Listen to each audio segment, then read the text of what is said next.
পাউরুটি এবং দুধ দিয়ে খুবই সহজ এবং মজাদার একটা ডেজার্ট আজকে বানিয়ে দেখাবো আপনাদের। ডেজার্টটা রেডি করার জন্য প্রথমে আমাদেরকে লিকুইড দুধ নিতে হবে। লিকুইড দুধ যদি না থাকে তাহলে পাউডার দুধ দিয়েও বানাতে পারবেন।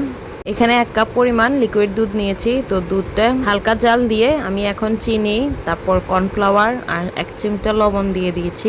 কর্নফ্লাওয়ার দেওয়ার কারণে লিকুইড দুধটা কিন্তু একদম জমে বাটারের মতো হয়ে যাবে, যেটা আমি পাউরুটির ভেতরে পুর হিসেবে ইউজ করব। অফ ক্যামেরায় আমি পাউরুটিগুলো ভালোভাবে বেলে একদম রুটির মতো পাতলা করে নিয়েছি। এরপর এখানে লিকুইডটা বারবার নাড়তে হবে যাতে নিচে লেগে না যায়।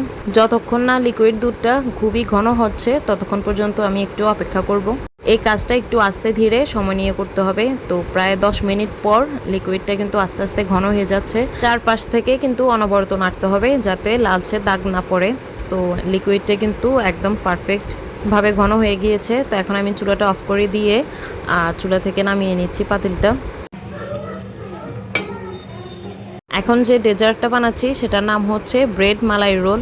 এখন আরেকটা পাতিলে আমি 1/2 লিটারের যে বাকি দুধটা ছিল সেটা পুরোটাই দিয়ে দিচ্ছি।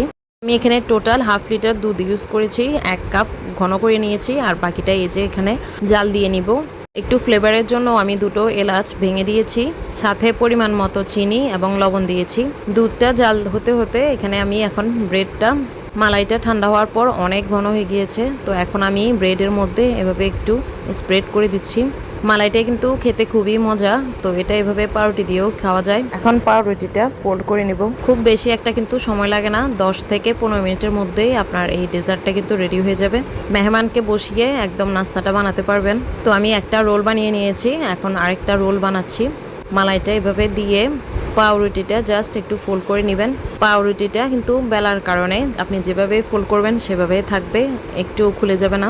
এভাবে আমি আস্তে আস্তে সবগুলো রোল বানিয়ে নিচ্ছি। মিষ্টি খেতে কারা কারা পছন্দ করেন তারা কিন্তু কমেন্ট করে জানাবেন। এই ডেজার্টটা কিন্তু তাদের খুবই ভালো লাগবে যাদের মিষ্টি পছন্দ। এখানে আমার সবগুলো রোল বানানো শেষ। তো আমার টোটাল রোল হয়েছে 7 পিসের মতো।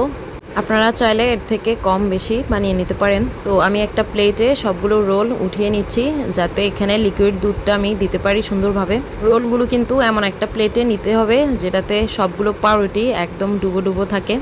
এই লিকুইড দুধটা কিন্তু খুব বেশি ঘন করতে হবে না, জাস্ট একটু 2-3 বলক আসলে এভাবে পাউরুটির মধ্যে ডুবিয়ে দিতে পারেন। যত বেশি লিকুইড দুধ হবে তত বেশি কিন্তু এটা সফট হবে।